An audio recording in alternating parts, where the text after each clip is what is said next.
Түлкү менен турна. Бар экен, жок экен. Илгери бир өткөн заманда бир коо түлкү жашаган экен. Бул түлкү бир күнү кошунасы Турнаны үйүнө конокко чакырат. Турна түлкүнүн чакыруусун кубануу менен кабыл алат. Кийинип, жасалгаларын тагынып алып түлкүнүн үйүнө жөнөйт. Түлкү болсо дастарконун аябай жакшы даярдап, аны күтүп отурган болот. Жолдо келе жатып, Турнанын курсагы аябай ачат. Дароо эле түлкү менен учурашып, дастарконго отурат. Көп өтпөй түлкү да тамактарын алып келет. Мына кызык, бул эмне деген шумдук? Түлкүнүн тамактарынын баары жайпак табактарга салынган экен. Түлкү аларды Турнанын алдына коет.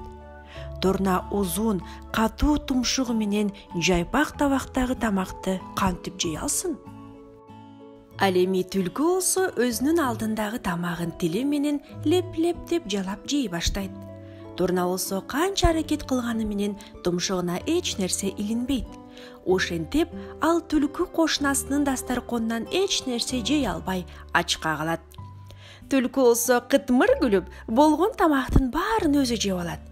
Турна мунун кылыгын көрүп, сен элеби деп ичтен сызып калат.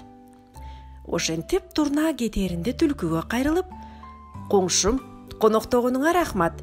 Эми сен эртең меникине келип конок бол», дейт да жолуна түшөт.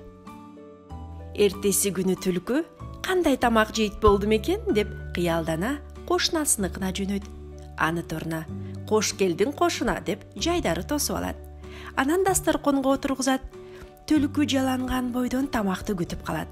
Бирок Турна түлкүнүн алдына гүл салган вазадай оозу тар узун идишке тамак алып келет. Тамактын жыты мурдун өрдөп, ширекейин чуурутканы менен түлкү бул оозу тар идиштен эч нерсе жей албай коет. Турна болсо өзүнүн тамагын ырахаттана жеп салат. Мына ошентип коо түлкү бирөөгө кылган адилетсиз мамилесинин жообун алган экен. Ошондон кийин ал эч кимди алдабай, шылдыңдабай калыптыр.